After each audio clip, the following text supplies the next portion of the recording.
Once the spacesuit suddenly turned white, it meant that my body was facing a crisis of death. I immediately opened my palm to check. Sure enough, a mutated insect was firmly attached to the back of my hand. By the time I used all my strength to shake it off, the wound on my hand had already begun to turn black. Right after that, my face started to swell, and even my vision became blurred. Daddy, I can't stand. Yet my father still remained calm. Inject yourself with the clear liquid first. Do it now.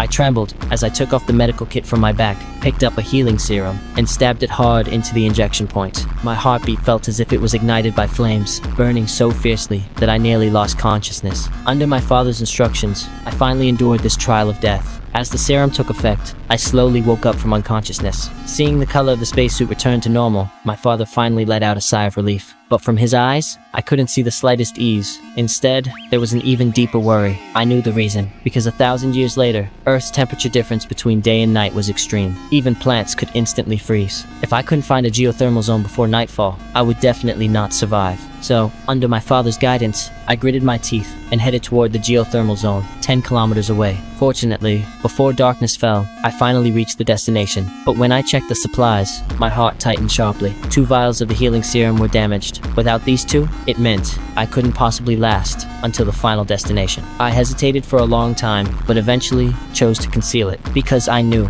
if my father found out, he would definitely make me give up. Soon night fell. Heavy rain poured down from the sky. I curled up alone under a tree, my heart full of fear, silently praying that tomorrow's journey would go smoothly. Fortunately, my father's voice always accompanied me in my ears. His calmness gradually soothed my emotions. Even though he couldn't be by my side, I could feel that his gaze had never left me. Early the next morning, I continued forward, but unexpectedly saw a pile of monkey corpses. The wounds were ferocious, clearly the work of a terrifying predator nearby. I didn't dare take risks, and could only take a detour. But this detour forced me to a towering cliff. My father finally exposed my lie. Inventory up.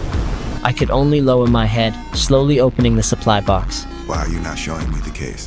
What? Show it to me now. The calculation results on the screen drove me to despair. 1 vial of healing serum could only sustain me for 1 day, but to bypass the cliff and reach the destination would take at least 3.5 days, unless I could precisely jump from the cliff into the waterfall below. Otherwise, there was absolutely no hope. My father decisively ordered me to terminate the mission, but I froze. I recalled the moment when my sister died. The guilt in my heart had never faded. Now my father was seriously injured, waiting for me to save him. How could I possibly retreat? I shouted angrily at my father. She gave me an order!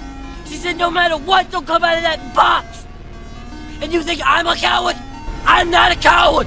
Before the words even fell, I leaped off the cliff. At the very moment I jumped, a giant eagle appeared behind me. It seemed to have mistaken me for prey.